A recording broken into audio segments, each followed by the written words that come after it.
I'm Richard Roberts in the Department of History and African Studies at Stanford University.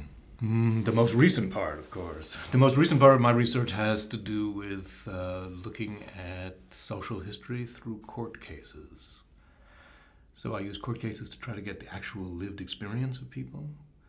It tends to highlight conflict, but I believe that conflict is ubiquitous anyway. So looking at court cases reveals actual experiences that people have at particular moments in time, and it becomes a really terrific way of teasing out how people lived big changes in the past.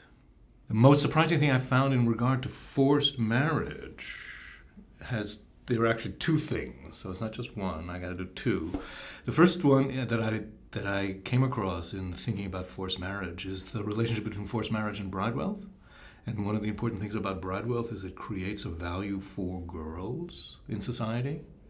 So in Africa, where you have Bridewealth systems, you have very little female infanticide compared with systems of dowry like in India, where there's a much higher degree of female infanticide. The second thing I found is that in these systems of forced marriage and Bridewealth, marriages tend to be very unstable, so that they don't last, and that one of the things you then see is a high incidence of divorce. The fascinating thing about that is that women who have been divorced have much more choice in who they marry the second, third, and fourth, and fifth times. With the part about forced marriage that raises the most important question to think about is this idea of what does consent mean in entering? Because forced marriage means there is no consent. In what we call normative marriage, or where both the bridegroom and the bride consent to marriage. The question, of course, is what does consent then mean too? Because if your expectation is that you're going to get married anyway, what does consent mean? You just have to find the right person. But in arranged marriage, your parents or your kin groups find that right person for you, but then do you have consent? So what does consent then actually mean if you know you're going to get married? The only way you can have real consent is if you can say no.